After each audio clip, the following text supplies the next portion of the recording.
Okay, good afternoon, good morning. This is Dr. Patrick Lockwood with my good friend, Sebastian DeRosa. and this is the Alchemy of the Mind podcast, conversations about culture. Culture. Yes. So, what cultural phenomenon should we talk about today? I think today we're going to talk about propaganda and conspiracy theories. Ooh, conspiracy. It's always fun. It has such a negative connotation. So, which conspiracy or seeming conspiracy seems like a good idea to discuss today?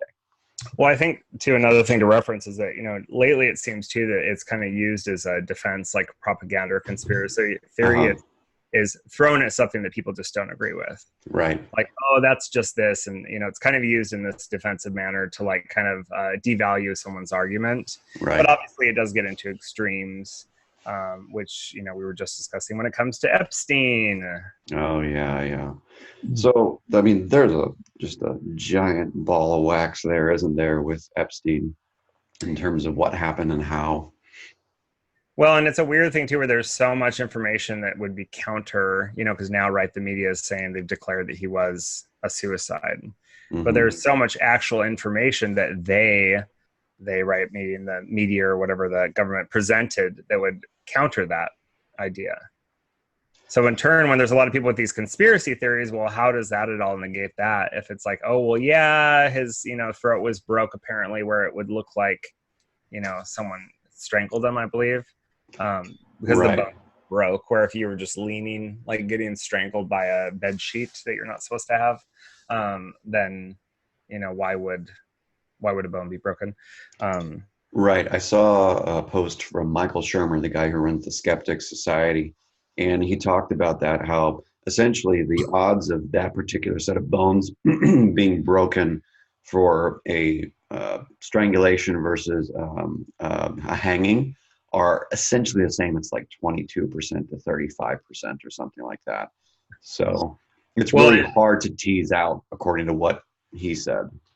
Well, and then did you hear about the guards too, where the guards were like, "Breathe, Epstein, breathe," like it was trying to make it sound like so other inmates heard that he's like trying to be resuscitated. Oh, really? Yeah. Oh, yeah. There's just a lot of weird stuff going down. One thing I was mentioning to you, recently on Project Veritas, right? There was another Google insider came out, or I should say, I guess the insider that originally came out has now, is what's the word? Like he's, taken off where they were hiding who he was. Doxed? And he basically, what? When he was doxed or something? No, he was just hiding. They heard his voice slowed down like that, and they had him covered. And now he's come out, right, as like with his identity. Well, they ended up, he was mentioning how he set up a kill switch. Are you familiar with what a kill switch? No, what's that? A kill switch is when someone is going to potentially, they're releasing information or they're involved in some way where they would be potentially killed. So the kill switch is putting something in place where, like, if you kill me, this information about you will be leaked. Okay. Right. So it's like a kind of a guarantee to not be killed. So in this, yes, this could totally be conspiracy. Okay. But I thought of this when he talked about it. I thought, well, how would someone like Epstein not have something like that set up? Someone with so much money and power, it just kind of. But I guess if you've also got a ton of really big, powerful people under your thumb, eventually they all might band together to. Sure. Yeah. And that's the thing, is it's so complicated. Any one of these examples, whether it's the guy from Google or it's Epstein, there's just so many different layers. It's so hard to tease. I can't imagine trying to process all the different players involved, all the different power differentials, the historical facts. I mean, just everything. I cannot imagine being able to coherently map it out on a whiteboard. Well, and then also now that we know that a majority of information is being altered, that we might receive about it too, because it's just like Clinton body count was trending on Twitter, right? And then it was switched to Trump body count. It was changed around to fit the narrative, which makes you wonder, well, when it comes to these things, conspiracy theories and propaganda, because there is so much, misinformation campaigns. Mm-hmm. How do people, so I think it becomes easier for people to say, oh, that's conspiracy or this is conspiracy, because there's just so much, like you said, just layer upon layer of, one, information in general, and two, misinformation. Right. And I think that's a huge problem of figuring out what's actually legitimate information and, what's spin and then what's misinformation, because those three different types of information are, I don't know. I mean, it's so hard to tell. I mean, it's really come to the point where I personally just don't want to read anything that's described, even vaguely described as news, because there's just no way of knowing if there's any credibility to it, what amount of spin is there. It's just like, I'm just going to stick to scientific journals and say, screw it, guys. I'm over it. And we know even that isn't Yeah, freedom sometimes. And then there's bias there. Yeah. Well, I think one thing I heard the other day I thought was funny is Biden was in Iowa at the state fair. Did you hear about this? No. He says, "We care about truth over facts," which I was like, "We care about truth over facts." Oh, okay, because your idea of what you're gonna the narrative of truth you're gonna feed people versus what actual facts might be. But now it really is. It's weird because I think there's so much dishonesty. Mm-hmm. People aren't listening to, I think it's rule number 8 about being honest, Right. Jordan, that I think, I don't know, it makes it to a point where I do feel like that veil's been lifted back on seeing things as they are. Mm-hmm. But there's this definite need for wow, how does this even sustain in the state it's in?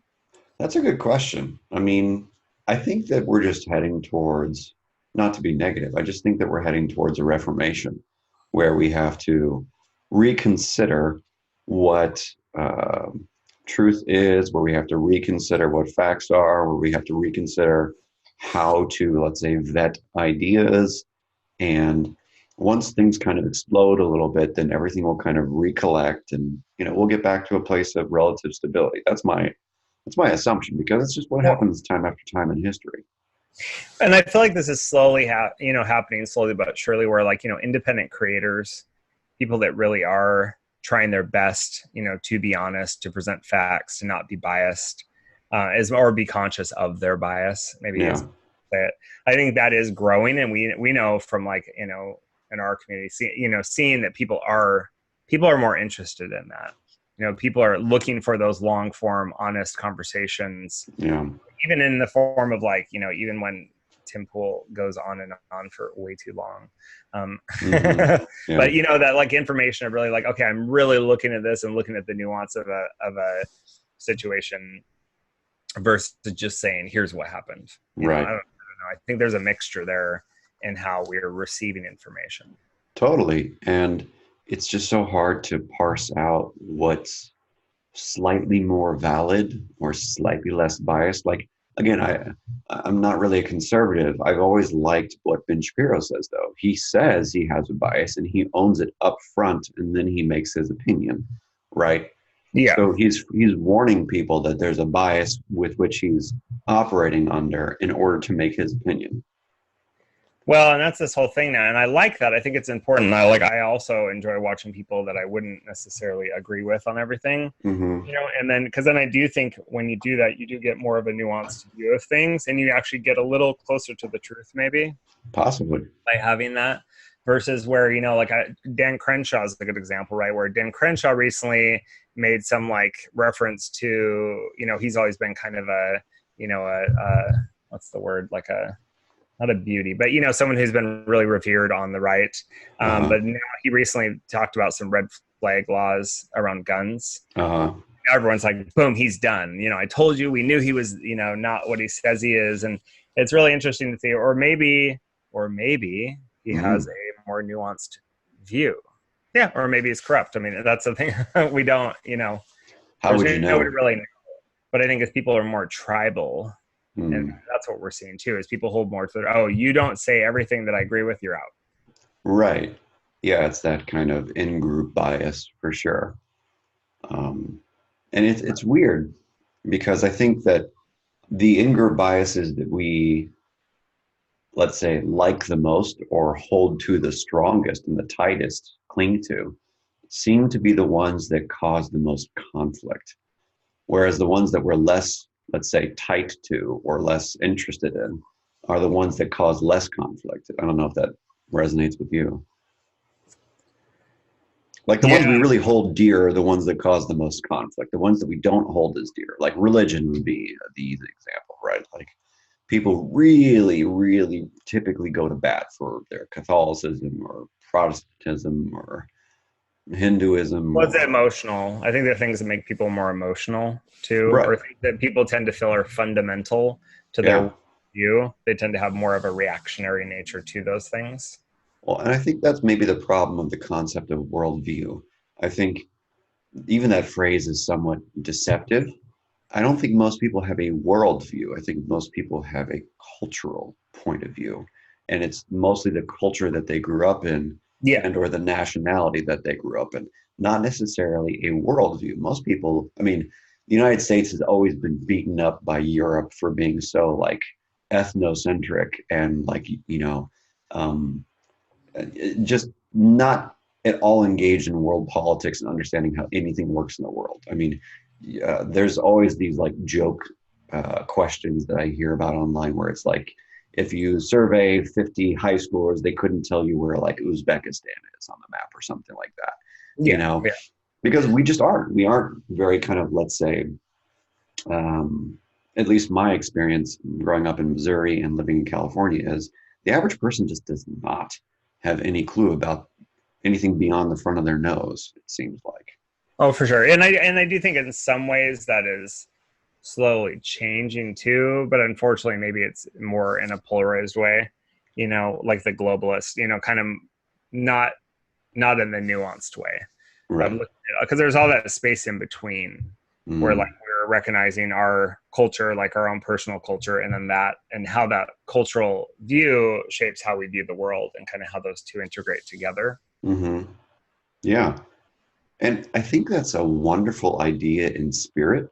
And the problem is it's easily corrupted by bad actors. People like, I was talking with Helen Pluckrose earlier about the problem with postmodernists Mm-hmm. and all those, you know, kind of bad faith actors who just have a narrative they wish to push, as opposed to just a real serious, intellectually honest approach towards just looking at how certain variables, cultures, ideas have different levels of weight and influence things both positively and negatively. The problem with a lot of like postmodernists is they're looking at all the bad, only the bad, Yeah. privilege and oppression and all that stuff. And it's just like, it's not that simple. Well, and then they try and tend to look at other places like, like Black Pill did a video where it was looking at the movie The Beach, and it kind of talked about the allure of the exotic. So like Mm, people don't know or a different culture, then therefore that culture, because it's not theirs, then it's a good culture. Which to me kind of resounds from that culture of shame that the mm, postmodernists have, because they're only focusing on the shadow mm. aspects of their culture instead of the positives. Would you say that the conspiracy movement is part of our shadow? Would that be a fair statement, do you think? Like just broadly, not a particular conspiracy or particular person, but do you think that that's maybe part of our like Well, yeah, because I think it's rooted in fear. that paranoid, distrustful part of us? Yeah, yeah, yeah. I think it's rooted in fear, and so I think fear is definitely an aspect of the shadow. Yeah. Obviously, fear is also a part of our survival, right? So maybe that's why people are so affected by it, because it does kind of kick into that fear response, Mm-hmm. and that's why people get so wrapped in. But again, I think it's that ideological nature of people too, where they're like, oh, here's one conspiracy, or there's this one idea I have that's considered conspiratorial, Mm-hmm. so now I'm just going to go for the whole, go for the whole bunch of ideas, and that's that weird thing where, and now you have this where we have YouTube and different platforms where people actually make business out of their beliefs. And then when you make a business out of your beliefs, sometimes too, you can't actually like so easily shift your beliefs, That's true. I mean, that's what you because you have all see. these people following and they're following you because you have these conspiracy theories about this or that. Mm-hmm. And then if you go, oh wait, I realized I was wrong, maybe you lose your bet. I don't know. It's just an interesting, like the kind of the state of things that everything is a business now, Mm-hmm. which is another, I think, another interesting factor, another layer on top of all this. Yeah, I mean, you can't really disentangle the financial aspect out of, let's say, picking a side or picking a narrative. And I think that's, what was it? I forget, like right after Epstein died, there was a piece that came out of Vox, I think it was. And we all know how reliable Vox is. Um, and there was a piece that like was very, very anti the conspiracy narrative that the Clintons were involved or something like that, and it even went through it kind of cited another piece that kind of critiqued the Clinton body count conspiracy idea. And what's interesting is I did skim it. I didn't really read it, so I'm not going to do any kind of accurate, fair justice. It just, the narrative seemed to be on the order of people are crazy if they think that it's possible, even remotely possible, that very, very wealthy, very, very powerful political figures would kill people. When the truth of the matter is, there is historical precedent, and I'm not a conspiracy person, but there's historical precedent all over the world for highly wealthy, highly powerful political people to murder their opponents, from fucking Julius Caesar being murdered. Oh yeah, historically it's happened over and over. Proof is in the pudding. Yeah, so it's not as They're if we running don't. defense though too. That's the whole thing. It's like Vox would just be running defense. Right. Tribe. And that's one of those thousands of layers of dynamics to analyze. And that's why it's just so mind boggling for me. Like, I can't possibly feel comfortable stating an opinion on whether or not it's true or it's a conspiracy about Epstein and how he died or if he died or any of that stuff, because you'd have to literally, if you really wanted to be honest about what you knew, you'd have to consider thousands of things. Who has time? And how is that, let's say, financially sexy to take your time and think for a week, 2 weeks, a month, 6 months, and then render an opinion? Like, that's not what the market is used to. Yeah. Well, that's why now too, there is the market of people who are trying, like independent creators who are trying to establish an opinion, maybe, and kind of like going through that process slowly as maybe we should, instead of jumping to conclusions. Obviously, this is far and few between, but yeah. I do think in the independent, creator arena, we do see more of that at least. And we see interest going there. So maybe that's a good thing. I mean, look at, it does seem the mainstream is really, look at CNN the past week. What happened? Oh, CNN had the whole Cuomo Fredo thing where this guy called Chris Cuomo Fredo in a restaurant. And Fredo was like the younger brother in, what's the mob movie? Or whatever. The Godfather, yeah. Yeah, so he used like a negative term, but it was like the younger, kind of weaker brother or whatever. And so the guy calls him out, and he gets up in his face and is wanting to like throw him down the stairs and just being a fucking total douchebag, and he's like, dude, like, what the fuck? Like, it's a word. He's like, that's the N word. That's the N word for Italians. Fredo is. It was just really stupid. But then, then of course, what? No, is it? No. And then Don Lemon, of course, like, sexually, like, put his hands down his pants and rubbed his like fingers in some straight guy's mustache from his ball sweat. And really?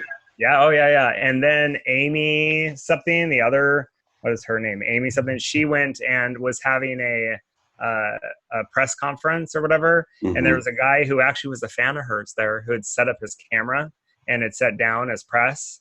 And they went and they took his camera and they forcefully like kicked him out. And he was like actually a fan of hers. And he's like, this is like no freedom of the press by the press, Wow. So yeah, 3 things of like these, and I'm sorry, those people are pumping out propaganda. I mean, they're hurting to me, like CNN, like those people want to divide and, they want the fear clicks. So I feel like there's, I don't know, that's a bit of a rant on that, but I hate CNN for what it does. So seeing these like, oh, look at this, look at these good people that you're watching, look at their behavior in the world. Right. Yeah, no, it's so weird.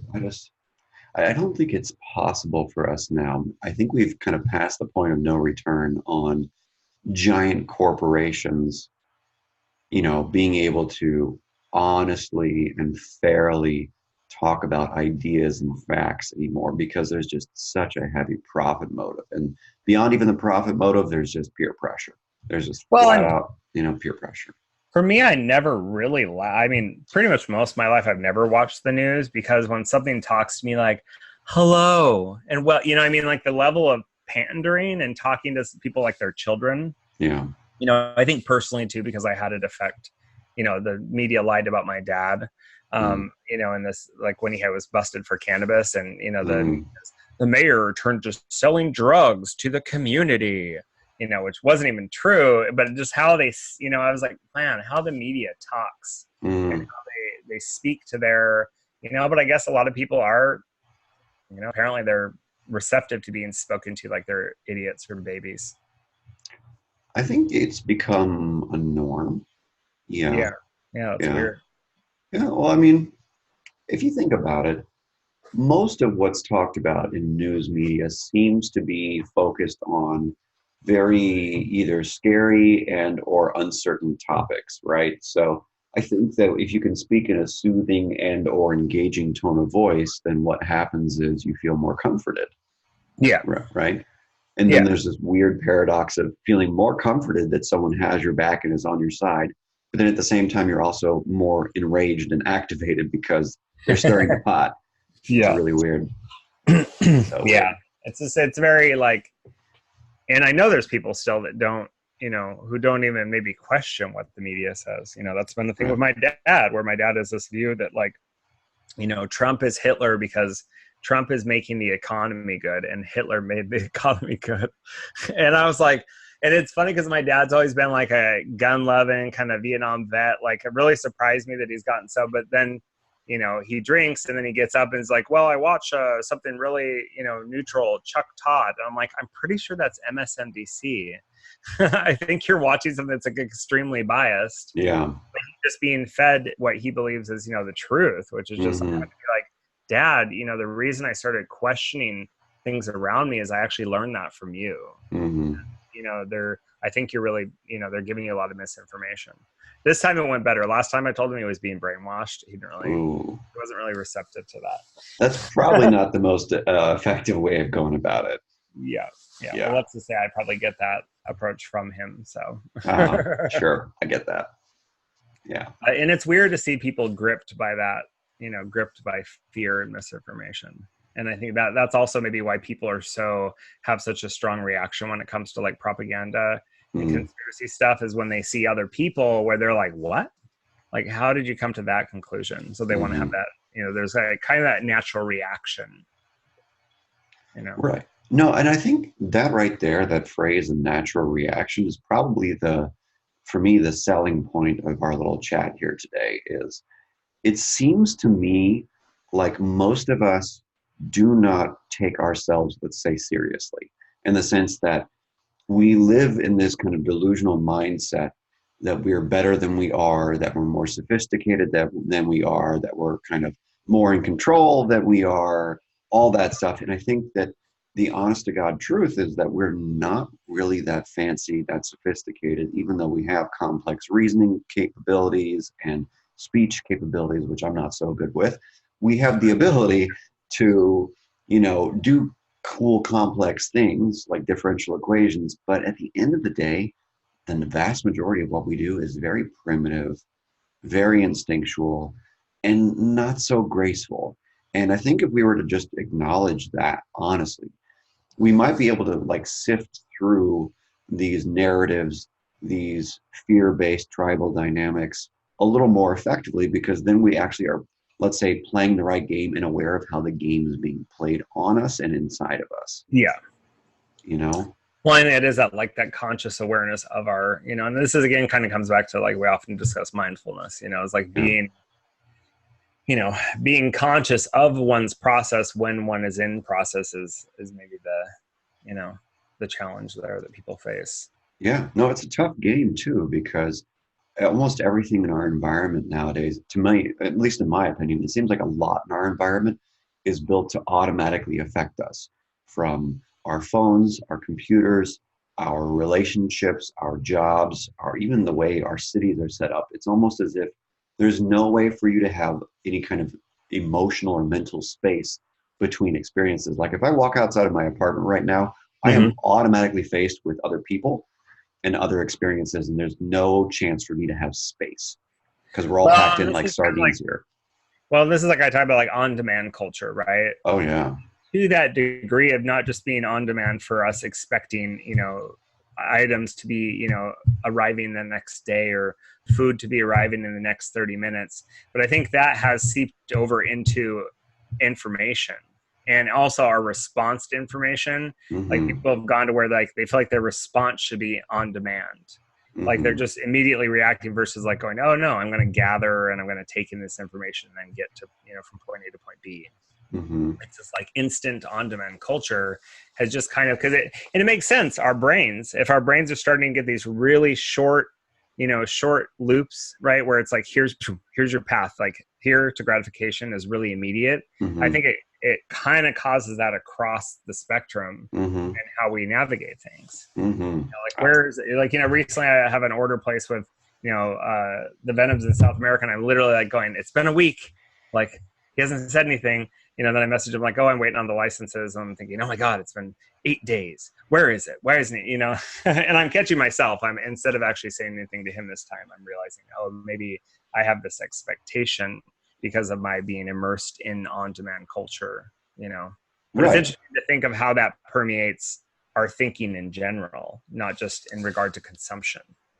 Totally. Absolutely. I mean, it's astounding how quickly we operate in almost every way, shape, and form. And I think the Venom example is a perfect it's an emblematic example of what we struggle with because you're right. Getting something from a totally different continent is almost expected to be here as if it was just down the street nowadays. Mm-hmm, yeah. Whereas, I think this is the example I used in my book. If you were to write a letter to someone in the early 19 teens, like 100 years ago, Mm-hmm. it would literally have taken, if you even got it, it would have taken maybe a week to get it from like half a state away, you know. Well, and imagine the meaning then too. That's like the meaning that is in something when it has that versus as we start to lose this meaning, right? Where like, something is, text, it's instant, a thought, it's like, boop, you get a thought, you gobble it up, and then you have a response to it, right? It really, Totally. it makes it where when you lose that duration of time, I really think in some ways you lose the meaning or the power behind something. It's like Mm-hmm. now getting a text versus like even my buddy who's in prison sends me a letter and it's like, oh wow, a letter.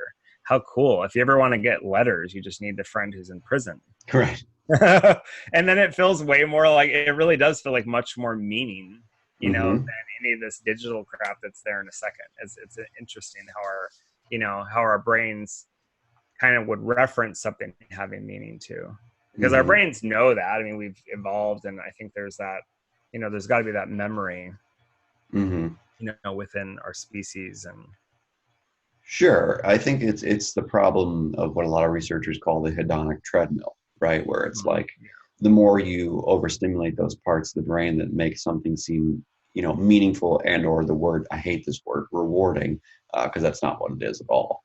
But the more it seems quote unquote rewarding, and the more often and more consistently, and the less space between rewarding experiences, the less meaningful it becomes, the more you have to get more intensity of it for it to be meaningful, which is kind of the principle underlying addiction and all sorts of other things.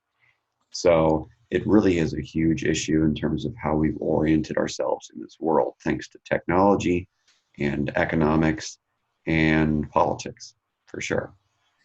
well, and that's that question is now that the box has been opened up, right? Like Pandora's box has been opened. How can it be? I don't know if it can ever be contained, reframed, I think it, in some ways, I think it takes us physically, like we've talked about digital detox and these things, Mm-hmm. like, does it actually take removing, like you said, that like the hedonic treadmill, does it take actually removing ourselves from that? But then there's also the whole thing of like sustaining life and having, Mm-hmm. money to take care of ourselves. And, it becomes a complex thing.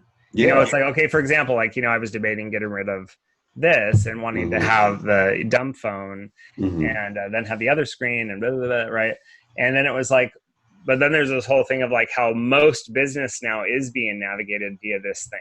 So Mm-hmm. like if I remove from that because of this negative aspect of it, am I losing, then am I losing this positive way to also kind of navigate that system, because that is the system in place.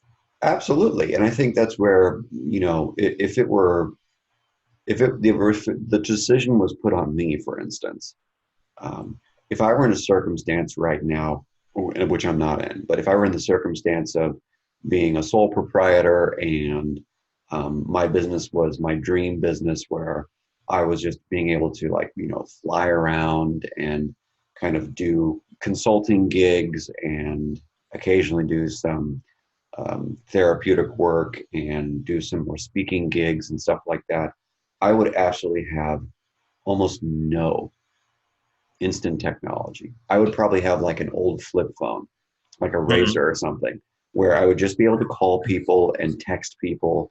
And even then, I don't know how much I would use it, because essentially my goal would be to have no need for anything instantaneous so that I could just be as slow as humanly possible. But that means, do you think that's possible? absolutely. I think it requires setting up cultures where that's the norm and it's, let's say, rewarded financially. I think for me, and again, I have no real working knowledge of economics beyond basic definitions.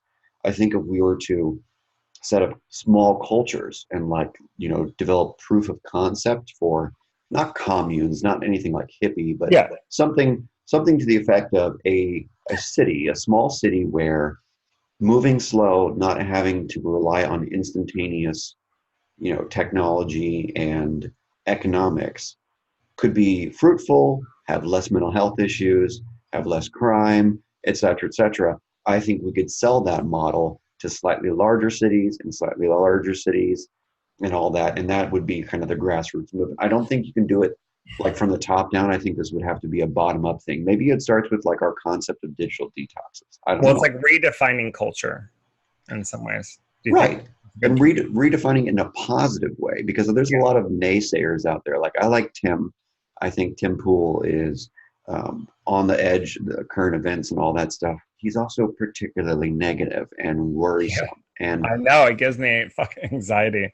Right. And that's why I literally don't listen to him anymore. I've not listened to him in months. I even stopped listening to Sam Harris to a degree. And I like Sam and I think he's sharp, but he also has a lot of, let's call it, negativity. And my life circumstances have become such that I don't want that negativity anymore. Yeah. It's just, I don't really even follow people on Twitter who I like I used to follow Ben Shapiro, but I got rid of him because it's just so negative and it's so hostile and it's so gotcha. And it's just not worth that's it. That like attracts like too, right? So that's that whole thing of like where it's, even though people are trying to, because the thing is, like, if you think about it, if shit weren't going down like it is, Tim wouldn't really exist, right? Or have the business that he has. So it's this really weird, like attracts like. It's like this process is happening for him because of all this negative shit happening. Totally. So it's like, again, then how do we get to the core where we reestablish without that kind of precedent created that creates that almost like a negative feedback loop? Well, there's a platform that I want to pitch on here, which I participated on a couple of times now, by a guy named Dane Rathborn and his brother Clyde Rathborn in Australia, called Letter Wiki. It's phenomenal. And it literally is a long form conversation. And it's formatted so that it looks like a letter in parchment on the desktop. And I mean, you write out, and you're supposed to write like a multiple page letter to another person. And I would prefer that over something like Twitter, I think, for communicating about ideas with people all over the world. This is balancing out that on demand, right? It's like, right. Because you actually have to think if you're going to write 3 or 4 pages to someone. Yeah. It's not just like, here's my emotional response. Bam. Yeah, totally. So I want to promote that platform. And I think the other thing we can do is wouldn't it be great if we could just have meetups for people who wanted to have less tech, more FaceTime, slower lives, right? Meetups seem to be like... And I think there's a huge interest there. I just had a friend over the other day, and she was telling me how, so she's a yoga teacher, Okay. She was saying how she has her Instagram. She's like, I just don't even want to be on Instagram anymore. And she basically said, like, it's not even drawing me business. What brings me business is actual face-to-face, like human connection. Right. And so we actually discussed, I was like, maybe you should actually make a note to that on the Instagram that's actually how you connect, but here it is to let people know where to find you face-to-face in person. Right. Absolutely. I mean, I couldn't tell you the number of times I've heard that kind of statement from someone in my profession or in my world. Well, especially these worlds where it is actually about connection, and we're tending to be more disconnected, with the technology and the on-demand quick response, all that shit. Yeah, I mean, we have a world that's overloaded with information and thirsting for wisdom, essentially. Yeah. And wisdom doesn't come quickly. Wisdom comes through suffering and thinking and experiencing and learning and changing and being confused and being lost and bumping and grinding up against people with different ideas. Like you can't have wisdom if you just have a quick Twitter conversation. You can get knowledge, but that's not wisdom. Yeah, there's a big difference. Yeah. All right. So we have mostly stayed on topic, right? Yeah, I think overall it all kind of wraps in together at least. Yeah. And I think everything we cover is pretty interrelated. So absolutely, and down to the base, the core of things. Right, and I think that's one thing that for anyone who listens to this, please let us know if we ever miss a root cause or core problem, because I think unlike most people who do YouTube channels, we want to really try and get to the core of things and talk about core solutions and preventative medicine, not tertiary medicine, not things that are going to put a Band-Aid on anything, but really how do we really shift it from the ground up? Because that seems to be how we're built, from what I can tell. Definitely. Yeah. Cool. Well, thank you all for joining us. Absolutely. Remember to like, share, subscribe. Yes. Find us on Minds. On minds.com. Multiple platforms. Multiple platforms. I think we're gonna list on BitChute too, because we can get it to auto load onto BitChute as well. Okay. Recently, it's hard because there's so many options. Yeah. But at least, hey, I'm grateful that there are some like non-censorship oriented options. You bet. Minds is an excellent example of that. So yeah, Minds is great for not censoring things needlessly. And so just be on the lookout for updates on our Minds profile about new profiles we might be hanging out on, new services. Like, share, subscribe, and I guess we will see you in about a week. Thanks for joining. Bye. Bye.